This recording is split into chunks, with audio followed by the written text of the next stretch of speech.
Hi, welcome to Anthropology 308, Anthropology and Human Rights. I want today just to give you an overview of the course in broad strokes, go through the syllabus a bit, and not a bit, I'll go through the syllabus entirely, and give you a sense of sort of how I conceived of the course and the general arc that I am expecting it to take. So there are going to be two main sections to the course. The first has to do with the sort of the theoretical backdrop of human rights, where ideas of human rights have come from, and then the second part will look at the anthropological approaches to human rights.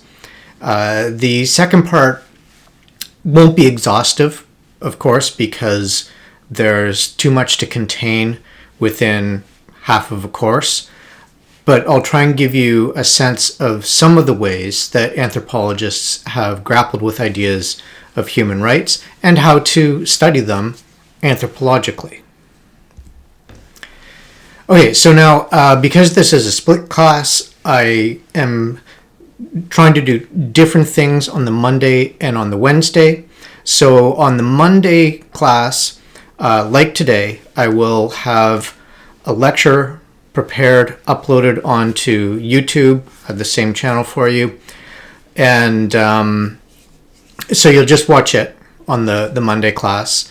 And then on Wednesday, we'll meet on Zoom to discuss the reading and the lecture and any of the themes or topics that have come up during either one of them. So then on Monday, you just need to watch the lecture, and then your work is done for the Monday. Wednesdays, connect to the Zoom meeting, ready to discuss the readings and the lecture. And of course, whatever other topics have come up for you in the process of reading and listening to the lecture. On some of the weeks, I've also attached links to other videos that I think are very helpful or clarifying on these topics. And so you can watch those if you want. They're completely optional. So don't watch them during class time. Watch them on your own time, but do feel free to mention them or discuss them at whatever length you like in the Zoom meetings. So they're there to help you consider from some contemporary scholars and thinkers the same topics that are raised in the works of some of the earlier theorists who are writing in the 18th and 19th centuries. Right, okay, so then next class will be different. So we're not going to start with a Zoom meeting. Instead, I've uploaded a lecture on the Universal Declaration of Human Rights. I wanted to cover it because I think that this is the single most definitive document that exists describing what human rights are, what's included in human rights, what the main principles and underlying foundations of human rights are. And it has endured for over 50 years now. So you can see here Eleanor Roosevelt helpfully holding up the Declaration, that she was absolutely pivotal in forming, not on the strength of her own ideas about human rights necessarily, but because she was the chair and the sort of motivating force behind the drafting committee at the United Nations that developed the Declaration. So for that, I'll give you that. It's around an hour long, and then after that, from 5:40 to 6:20, I'll be available on Zoom, so that if you have questions that you want to pose to me, either about the lecture that you've just seen or about anything to do with the class, I'll be there for that. But if you don't wish to attend that meeting, that's fine. It's an optional meeting. It is not obligatory, and so it's not going to cost you if you don't show up for that. The following week, we start on the first section, the philosophical and historical foundations of human rights. And in that first section, we read the three, to my mind, most significant intellectual influences in generating the ideas of human rights. They are Immanuel Kant, John Stuart Mill, and John Locke. We begin with Kant's moral philosophy in the groundwork of the metaphysics of morals, which is absolutely crucial to understanding really central concepts to human rights as the UN has conceived of them in terms of dignity, equality, and freedom. Next, we'll turn to a contemporary philosopher, George Kateb, who has written sort of in the wake of Kant, but not simply duplicating Kant's thoughts on dignity and the centrality of dignity to any notion of human rights. Over the following 3 weeks, we'll read John Stuart Mill's On Liberty. So I've uploaded the entire book because it's available without copyright infringements through Google Books. So I've uploaded the entire book to Blackboard. Now, you'll have only sections that you need to read. So consult the syllabus to see exactly which sections you need to read for each of the following weeks. And so that way you'll know what you're responsible for and what you're not, what we're going to be talking about on those weeks and what we're putting off until later weeks. But Mill's writing here is probably still the most important document around ideas of free speech and free expression and to some extent free assembly, and you'll hear clear echoes of it in the Declaration, just as you'll hear clear echoes of Kant around those themes that I just mentioned. And following him, you'll hear clear echoes of John Locke. So John Locke is going to take up the 2 weeks after we read Mill, and Locke is crucial for the understanding of property and property rights that appears in the Declaration, but also the relationship of property rights and resistance to tyranny. Crucial themes, again, for the Declaration of Human Rights, and frankly for the most widespread notions of human rights that exist now. That will bring us to the spring recess, and then after that we begin the second part of the course, dealing with anthropology and anthropology's sort of grappling with human rights. Now, it has not been an easy path for anthropologists to figure out how to deal with human rights. And we'll have some readings on specifically why this is, but the main historical problem is that anthropologists have been committed and continue to be committed to understanding communities on their own terms. And that means being, at least historically, very reluctant to adopt any kind of universalist presuppositions about humanity. And that has included moral presuppositions. So there has been a tendency to say that morality in a particular community just is whatever the members of that community take it to be, and that different communities will have different notions of morality or different notions of what constitutes morality. So the problem then is that when these don't line up with each other, you're hard-pressed to say what a universalist morality would look like.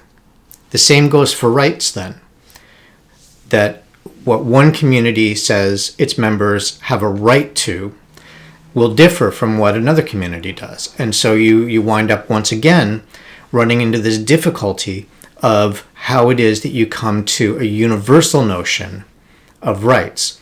So in general, this is an opposition that's understood as universalists on the one side against cultural relativists on the other. Universalists, people like Kant, for example, and advocates of universal human rights, who say that there are such things as universal human rights, things that all humans, by virtue of being humans, can claim as their own rights.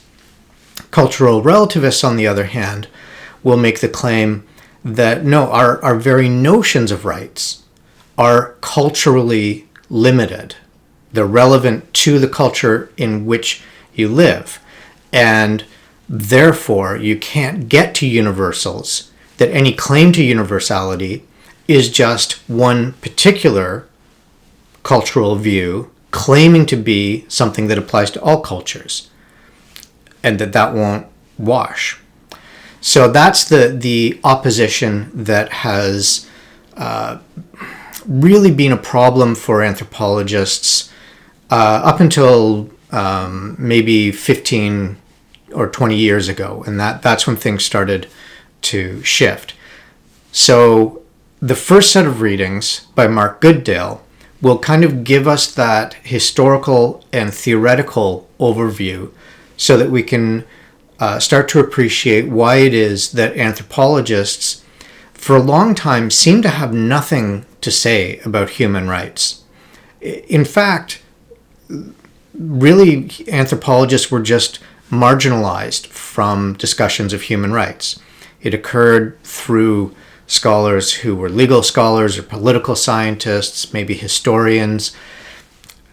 But anthropologists either were not invited to the conversation or didn't find that they had anything that they could say within the discussions that were occurring. Now, Goodale will also point out that was characteristic of a particular moment in anthropology's and human rights history, and that things have started to change. People have started to find different ways of saying something about human rights in an anthropological vein. So that's what we'll turn to next. Now, in previous incarnations of this course, when we've been able to meet in person, I've handled this differently than I'll have to now. In those incarnations, I would use my book as the sort of the source material for the final few weeks of the course and have conversations in class about my book. Two things sort of militate against that now. One is that things like group presentations on the book are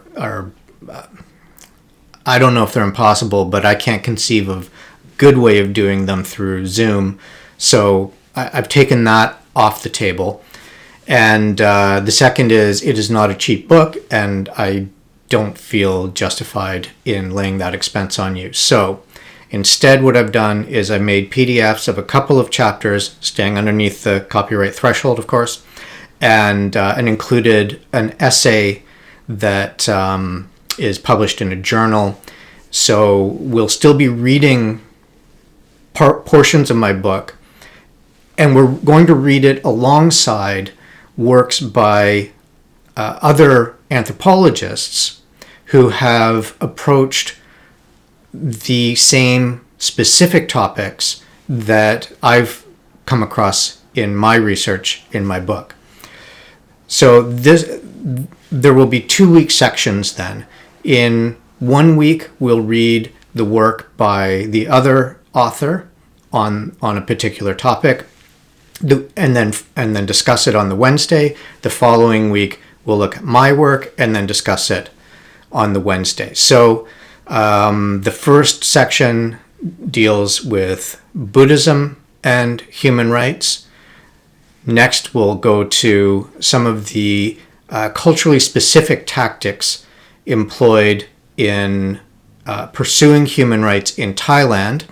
I'll get into obviously more detail about exactly what those are, but we look at another work by Hertzfeld that discusses some of the same things around social status, social courtesy, and these sorts of things, and how people who are trying to defend their human rights or advocate on behalf of human rights employ these things in some novel and very creative ways. And then the final section of the anthropological approaches deals with notions of human rights as culturally translated. So there's this sense among some anthropologists that the specific kind of human rights, the specific notions of human rights that you get on the ground in diverse places are translations of human rights from place to place. Not just linguistic translations, though, but cultural translations. So human rights translated into the sensibilities of people in that place. So we'll read one piece dealing with that, and then a chapter from my book again that engages with that specific piece by Sally Mary Engel, and my let's say different sense of how we can understand this culturally specific or vernacular idea of human rights. Okay, and that will bring us to the end of the material. So then we get to evaluations. Now, I've sort of grappled with how I want to handle evaluation, because on the one hand, I recognize that these are extraordinary times. It's much harder for people to get work done, myself included, than it is under ordinary times.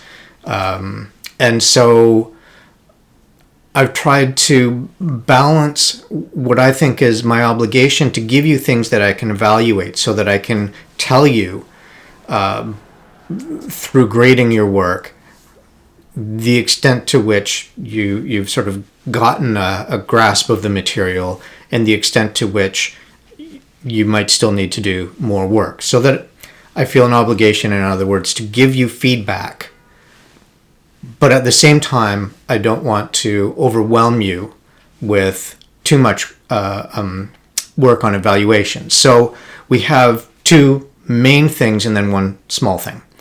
The first will be journal entries. So these are just going to be week by week things that you send. They're journal entries in the true sense of the term journal, right? It's just something that it's like keeping your own journal for yourself, your own reading diary, if you will. So the style and the form is entirely informal. You don't need to cite sources. You don't need to use proper academic form. You don't even need to use full sentences for all I care. You can do it in point form if that's what works for you.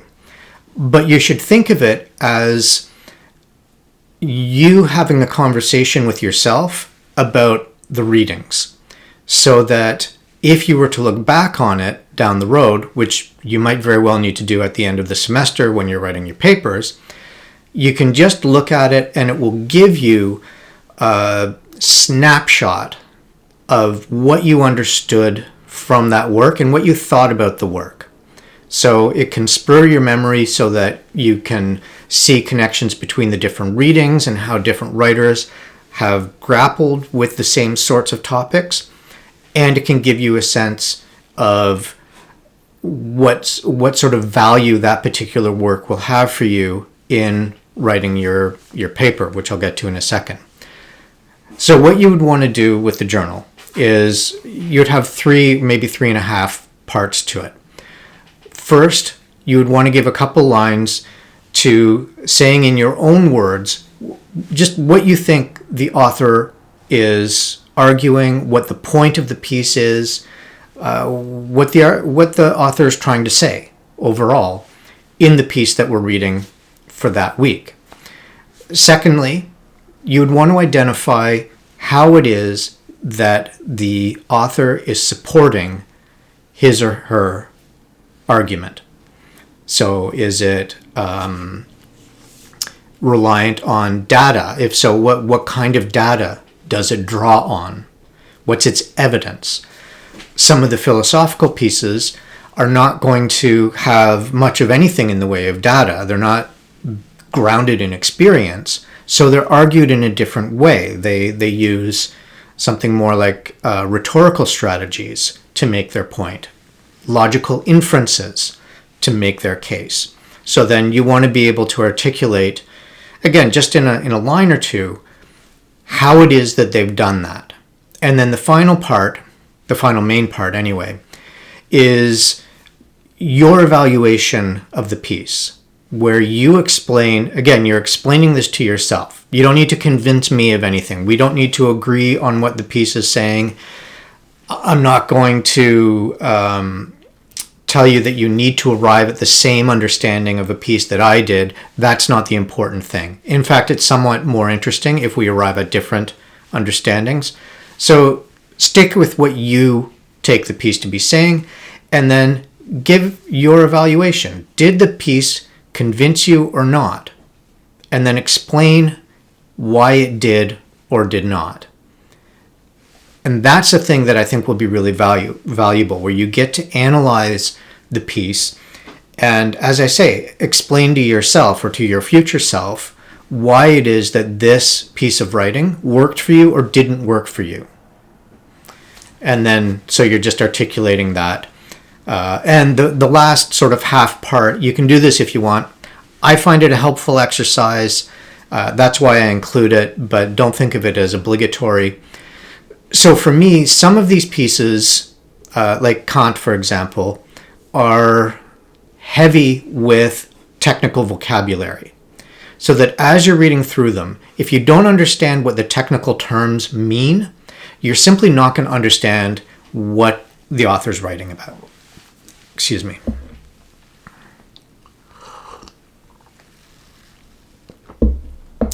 So one of the things that I find helpful to do then is to keep a short list of the terms that are really doing the bulk of the work in the reading. The ones that are really the most crucial. So you'll keep little bullet point list, perhaps, of the main terms and just a quick definition, 3 or 4 words if you can do it in that, so that when you're going through the work, say when you come to the end of the semester and you're writing your paper and you want to remember, so what was Kant's point about the difference between heteronomy and autonomy? Then you can glance back at your journal and you'll have it there, and then 5 seconds later you're ready to go.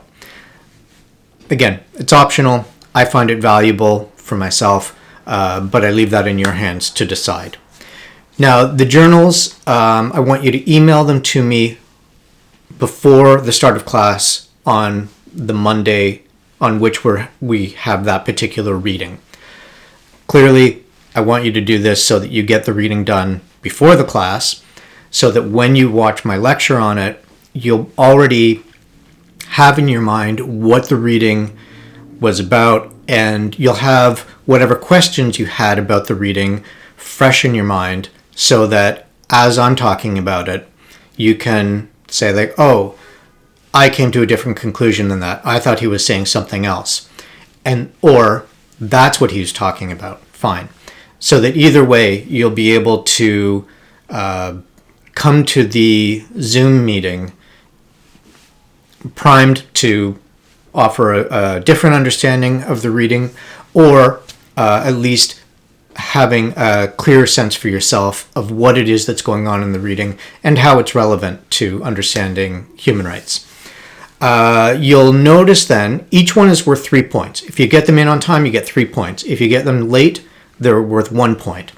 So even if you don't get them done on time, it's still worth doing them. and sending them to me. Part of the reason for this is that you'll notice that the overall score for the calculation of your grades is 30 points for these journal entries. That would mean you do 10, you get 30 points. Great. But if you do more than 10, think of it as kind of a built-in extra credit assignment into the course. So if you do more than 10, you get extra points for them.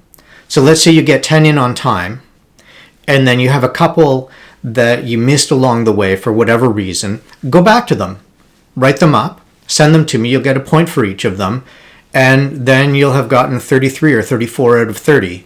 And who doesn't want an extra 3 or 4 points at the end of the semester? Okay, and I think that covers the journals. So for the final paper, what I would like you to do is take an article or a book chapter. It could be a journal article, a scholarly article in other words, or it could be a piece of long format journalism. So I don't want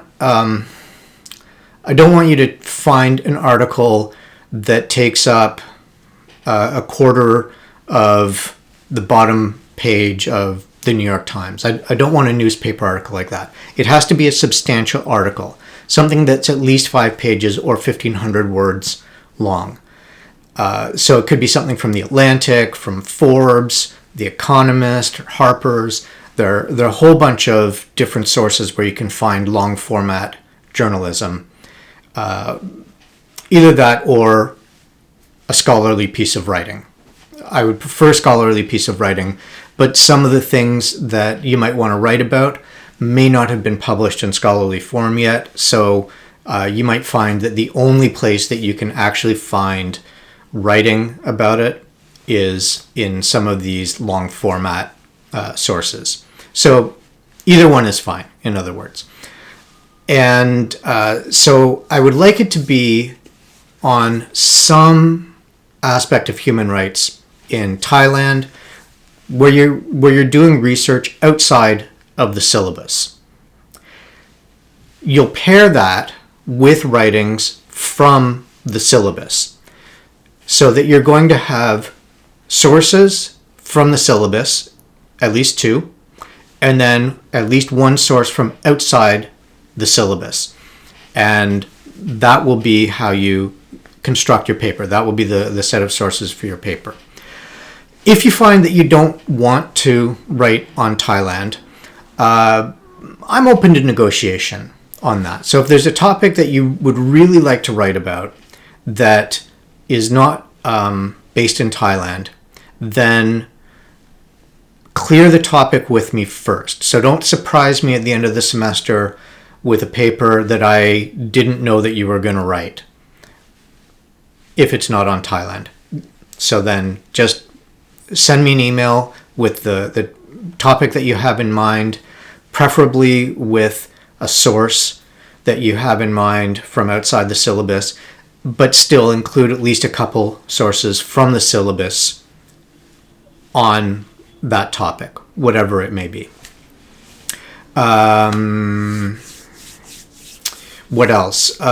So the paper will have to have proper citation, of course, and include a bibliography as well. So your bibliography might only have 3 sources in it, but that's fine. Include it anyway.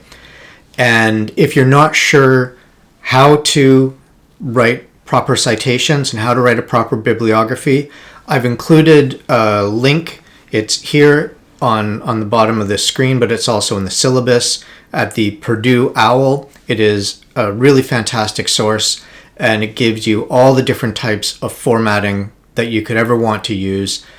So if you like APA, that's there. If you prefer MLA, that's there. Chicago style, that's there. And I'm not fussy about which one you use. As long as you stick with one format throughout the entire paper, it's fine. So I'm comfortable with all of them. So just pick the one that is easiest for you and use that. unless you feel like a challenge, and then pick one that is not so easy for you. Up to you. When you're starting to research your paper, I recommend going to Google Scholar. I've also got a link to that here. I think Google Scholar is just one of the very best places to find scholarly work on whatever topic you would like to write about.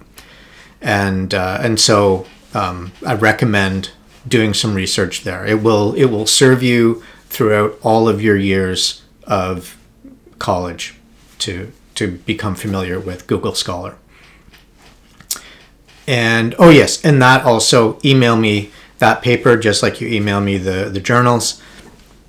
And in both cases, for both journals and your papers, I will send you an email in response once I get them, usually within 24 hours. So if you send me something and you don't get a response from me, email me after about a day, and give me a day. But after that, send me an email just to check in and make sure that I actually got it, so that way, if for whatever reason it didn't get to me, then there's time to fix it and you can send it to me. And then the last form of evaluation, of course, will be participation. That will be down to the Zoom meetings. And I think it's fairly straightforward. So the Zoom meetings, I'm probably going to use breakout rooms within the Zoom meetings so that you won't be all 30 whatever of you all trying to talk, or none of you wanting to talk and 30 of you being silent on the screen. Neither one of those is great. So I'll probably use breakout rooms to allow for smaller groups that can have meaningful conversations amongst themselves. And I'll make adjustments as necessary as the semester progresses, if for whatever reason that's not working, or if it needs to be adjusted in some way. This, like for everyone, this is sort of new territory for me, so it's partly experimental to figure out what's going to work and what's going to allow you to get the most possible out of the course with the least anxiety and